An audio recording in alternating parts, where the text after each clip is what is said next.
ನಾಯನಹಳ್ಳಿ ಸರ್ಕಾರಿ ಮಾದರಿ ಪ್ರಾಥಮಿಕ ಶಾಲೆಯ ಒಂದು ಆವರಣದಲ್ಲಿ ಇವತ್ತು ಗಣರಾಜ್ಯೋತ್ಸವ ಒಂದು ಸಮಾರಂಭದ ಒಂದು ವೇದಿಕೆಯಲ್ಲಿ ನಮ್ಮ ಅಜ್ವಾರ ಗ್ರಾಮದ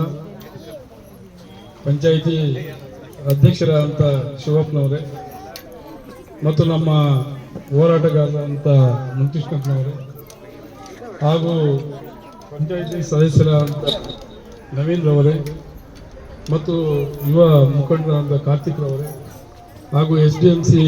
ಅಧ್ಯಕ್ಷರಾದಂಥ ಪುಷ್ಪ ಅವರೇ, ಆಶಾ ಕಾರ್ಯಕರ್ತೆ ಆದಂಥ ಯಶೋಧಮ್ಮನವರೇ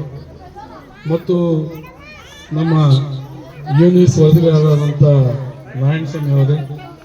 ನಿವೃತ್ತ ಶಿಕ್ಷಕರಾದಂಥ ಚಂದ್ರಪ್ಪನವರೇ ಹಾಗೂ ನಮ್ಮ ಸ್ನೇಹಿತರು ಗುಂಪು ಮರದ ಆನಂದ್ರವರೇ ಮತ್ತು ಆಟೋ ಸಂಘದ ಖಲೀಲ್ ಇಬ್ರಾಹಿಂರವರೇ ಮತ್ತು ನಮ್ಮ ಹೋಟೆಲ್ ಉದ್ಯಮಿ ಆದಂಥ ಸಮಾಜ ಸೇವಕರಾದಂಥ ರಾಮಣ್ಣ ಅವರೇ